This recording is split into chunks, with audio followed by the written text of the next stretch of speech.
Pugnaw ng akong tiyak, naghuna-huna ngano, nganong may bangon pa man ko. Ang ulan sa buntag nagtabon sa akong bintana, wala akong makakita og bisan unsa, ug kung makakita pa gani ko, abohon tanan.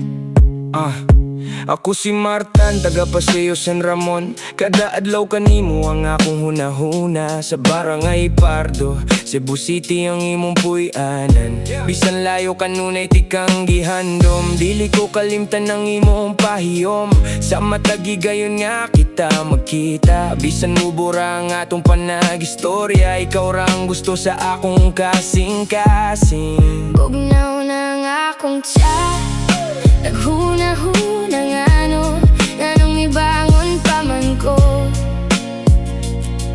Ang ulan sa buntag nagtabon sa akong bintana, wala akong makakita ug bisan unsa, ug kung makakita pa gani ko, abohon tanan.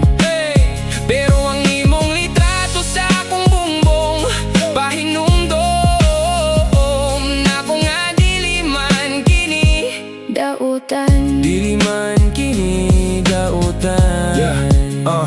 Bisan layo ang atong gilayon, dili mawala ang akong paglaom. Naglaom nga usa ka adlaw, mabati nimo ang akong pagampo. Usahay maglakaw ko padulong sa bardo, naglaom nga ikaw akong masugatan. Pero usahay dili ka dito, mo pauli nga puno sa kahinugon. bugnaw ng akong tiyak, naghuna-huna ngano, nganong may bangon pa man ko.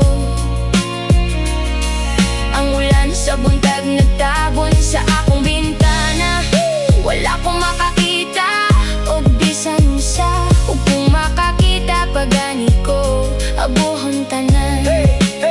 Pero ang imong litrato sa akong bongbong pahinumdom na ko nga dili man kini Dautan, dili man kini dautan. Martang gihapon, taga San Ramon, dili ko mundang sa paghigugma. Bisan unsa pa ang mahitabo, ikaw ra nga akong gipangandoy. Sa Pardo ka nagpuyo, lahira nga lugar, pero ang kasing-kasing dili mabulag. Bisan unsa pa ang ulan o bagyo, kanimo ra kanunay ug kanunay.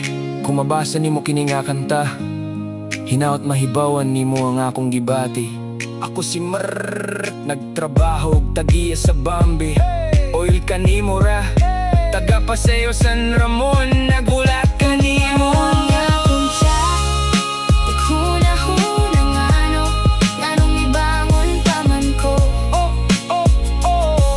Ang ulan sa buntag nagtabon sa akong bintana, wala akong makakita og bisan unsa, ug kung makakita pa gani ko, abohon tanan. Pero ang imong litrato sa akong bongbong pahinumdom na ko nga dili man kini dautan. Dili man kini dautan.